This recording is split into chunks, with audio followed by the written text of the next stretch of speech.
Hey Sims Twitter, Erin the Rescue Simmer here. I'm in my garage. It is the day of the Sims Summit. I am just getting home from work.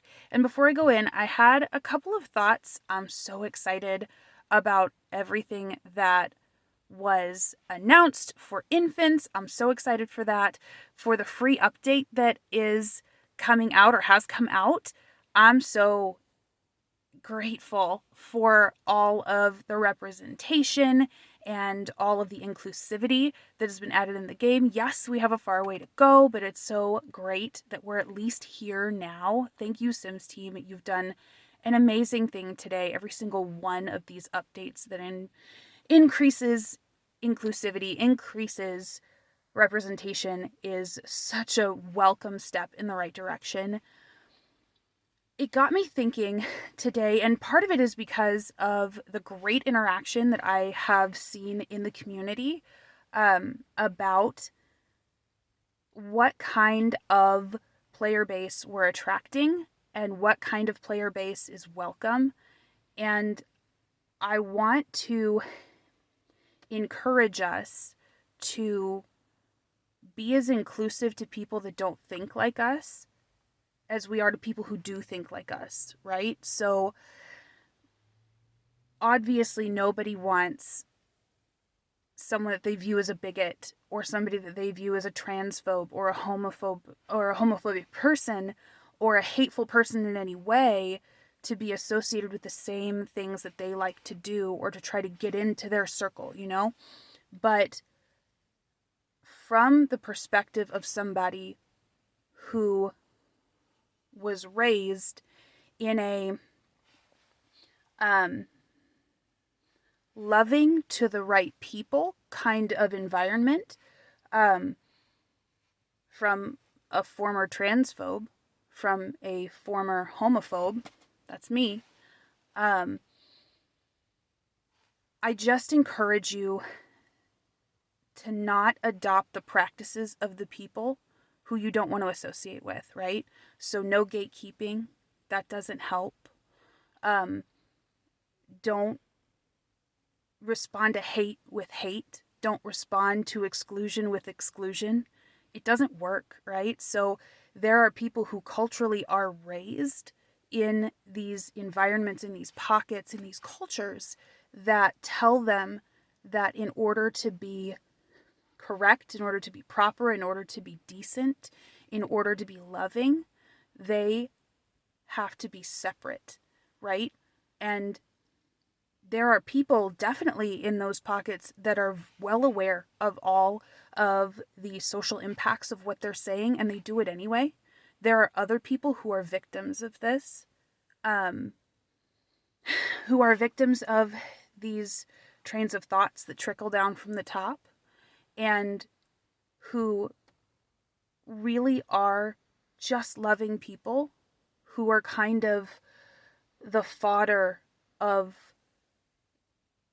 their ignorance, to be frank about it, and from the perspective of someone who used to think this way, and who believed that it was my divine charge, that I was rewriting something divine for my own whims if I believed anything else, and I felt like that was morally inexcusable. I remember counseling somebody in college, and I went to college in the South, a fairly progressive college, but was in a smaller town, and a good friend of mine asked me what I thought of being gay and also being a Christian. And I'm not in contact with him today. We just grew apart, but I have to believe that my response to him is part of that, and I deserved it. I thought I was being loving because I was ignorant.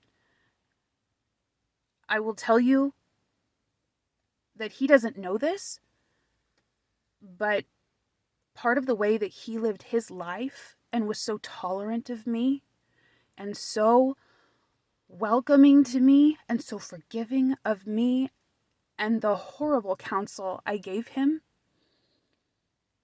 is an example to me. Guys, if I'm not here to convert anybody or to preach to anybody, but within my own faith belief, guys, if he's not going to heaven, me neither. And I will tell you that there isn't any quip online that I read. There's no one-liner aimed at me or people that I thought represented me that was responsible for that. That just makes the chasm wider. I already had such a vast chasm to jump. All that happens when you meet hate with hate is that you widen it.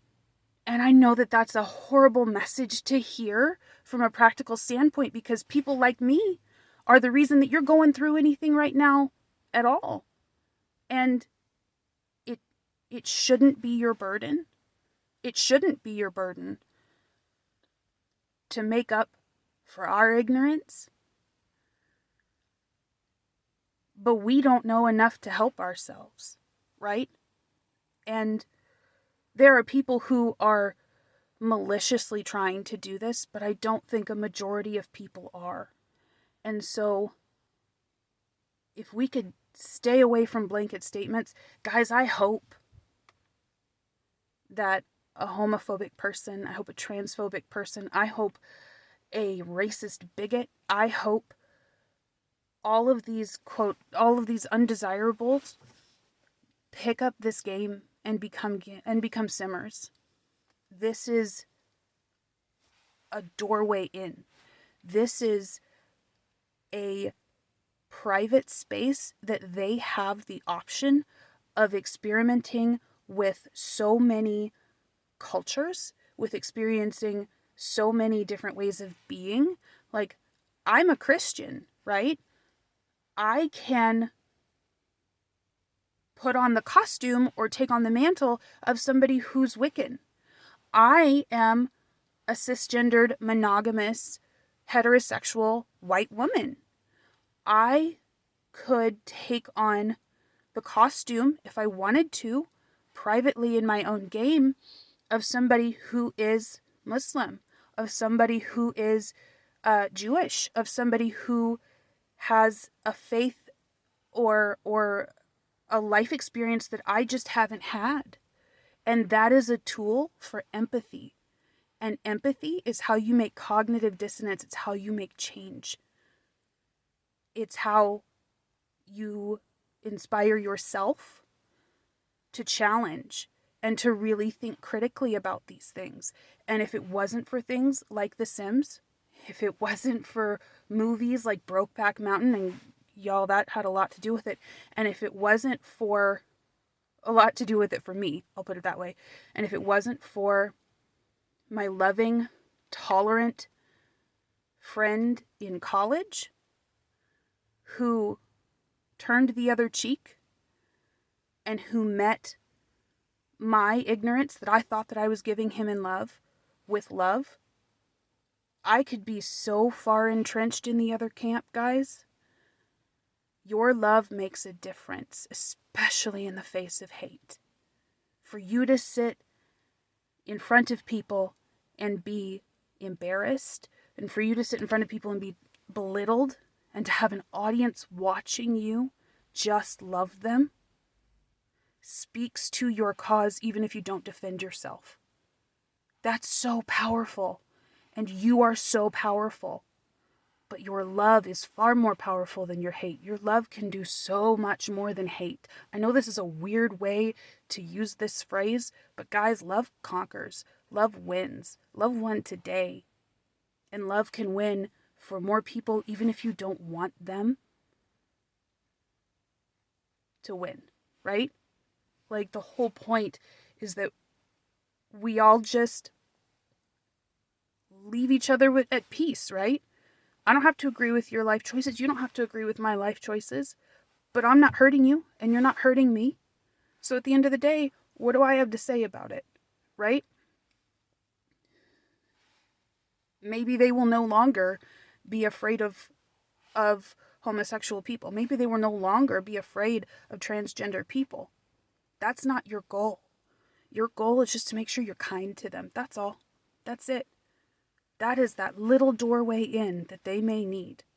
Because they've been told that homophobic people are selfish. They've been told that homophobic people are seedy and sinful and at the bottom of the barrel, and that's not true. But they're not going to know that if you aren't kind to them, if you aren't loving to them, if you aren't understanding to them. And I know that that's not sexy, and I know that that's not satisfying, and I know that that's not vengeful, but that's a point, right? I'm so sorry. My hand is shaking. I've been shaking through all this. Just some thoughts that I had, and I love you all. And this was such a cool update today, and I can't wait to go in and update my game and play it. So, yay for us. Love won today. Love will win again. And y'all have a beautiful Tuesday, beautiful week, beautiful winter, beautiful year. All right, bye.